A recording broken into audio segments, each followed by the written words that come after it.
Hello friends, तो आज की क्लास में हम लोग करेंगे साइंस चैप्टर विद्युत धारा का सेकंड पार्ट, जो कि है क्लास 10th का। और इससे जो फर्स्ट पार्ट है यानी कि पार्ट नंबर 1 वो आपको चैनल पे मिल जाएगा, अपलोडेड है।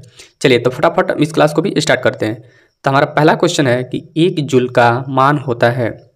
ऑप्शन ए है कि 4.18 कैलोरी, ऑप्शन बी 0.24 कैलोरी या option C 0.42 calorie, option D है इनमें से सभी सत्य हैं। तो इसका सही ऑप्शन हो जाएगा ऑप्शन नंबर बी 0.24 कैलोरी। आप ये देख रहे हैं कि ये 1, लेकिन ये 1 नहीं है बल्कि 11 क्वेश्चन है। इससे 1 to 10 तक जो भी ऑब्जेक्टिव था वो फर्स्ट पार्ट में है, ये हमारा सेकंड पार्ट है। चलिए हम लोग नेक्स्ट क्वेश्चन पे चलते हैं। अगला क्वेश्चन हमारा है कि शुष्क सेल में ऋण इलेक्ट्रोड किस धातु का होता है। ऑप्शन है कार्बन का, ऑप्शन बी जस्ता का, ऑप्शन सी तांबा का, ऑप्शन डी इनमें से कोई नहीं। तो इसका सही ऑप्शन हो जाएगा ऑप्शन नंबर बी जस्ता का। नेक्स्ट क्वेश्चन पे चलते हैं। शुष्क सेल में धन इलेक्ट्रोड किस धातु का होता है। ध्यान दीजिएगा, पहला ऋण था और ये क्या है, धन। ऑप्शन है कॉपर का, ऑप्शन बी जस्ता का, ऑप्शन सी कार्बन का, ऑप्शन डी लोहे का। तो इसका सही ऑप्शन हो जाएगा ऑप्शन नंबर सी कार्बन का। नेक्स्ट क्वेश्चन पे चलते हैं। 1 वोल्ट कहलाता है। देखिए ये एक डिफिनेशन भी आपको पूछ देता है एग्जाम में डायरेक्टली 2 मार्क्स का।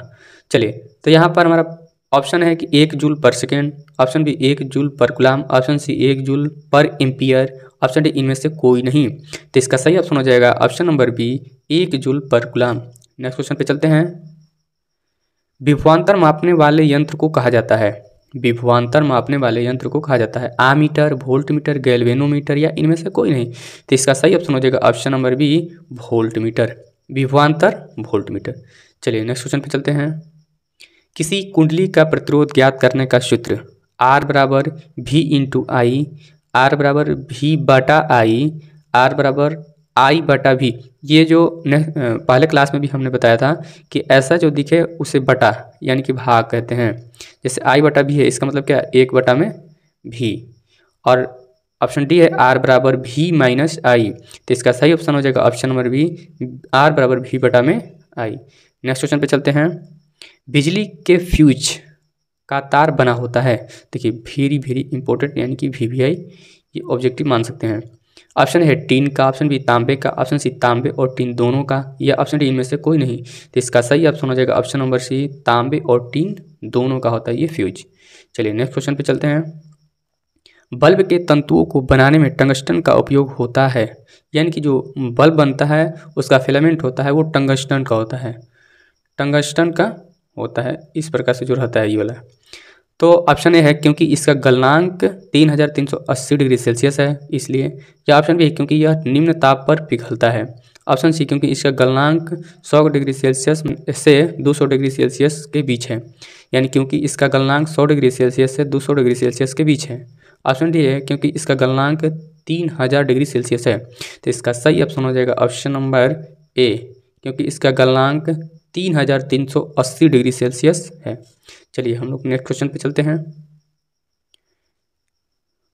एक इलेक्ट्रॉन वोल्ट बराबर होता है, एक इलेक्ट्रॉन वोल्ट बराबर होता है यानी 1 EV। क्वेश्चन में आपको केवल 1 EV मिलेगा देखने के लिए। तो यहाँ पर ऑप्शन है 1.6 × 10 की पावर -16 जूल, यहाँ पे 10 पर -16 है। ऑप्शन ए 1.6 × 10 की पावर -30 जूल, ऑप्शन सी 1.6 × 10 की पावर -27 जूल, ऑप्शन इनमें से कोई नहीं। तो इसका सही ऑप्शन हो जाएगा ऑप्शन नंबर ए 1.6 × 10 के पावर -19 जूल। नेक्स्ट क्वेश्चन पे चलते हैं। और ये हमारा अगला ये क्वेश्चन रहा कि 1 मिली एम्पियर कितना होता है। 10 की पावर -3 एम्पियर, 10 की पावर -2 एम्पियर, 10 की पावर -1 एम्पियर या 10 की पावर -11 एम्पियर। तो इसका सही ऑप्शन हो जाएगा ऑप्शन नंबर ए 10 की पावर -3 एम्पियर। चलिए तो अगले क्लास में हम लोग देखेंगे 20 से 30 तक। ये काफ़ी इंपॉर्टेंट क्वेश्चन कराए जा रहे हैं आपको, जो कि आप बहुत ही आसानी से याद कर सकते हैं। नोट्स भी बना के याद कर सकते हैं। बार बार क्लास के अंत में कहते हैं कि नोट्स भी बना लीजिए या फिर स्क्रीनशॉट भी ले सकते हैं, या 2x पे करके आप इसे चलाइए। ये 2 गुना स्पीड से चलने लगेगा, यानी कि 5 मिनट का वीडियो है तो आपका 2.5 मिनट में ही ख़त्म हो जाएगा। और फटाफट रिविज़न भी आप कर सकते हैं, या किसी क्वेश्चन का आपको आंसर आ रहा हो तो पहले ही कमेंट में कर सकते हैं। चलिए मिलेंगे हम लोग नेक्स्ट क्लास में।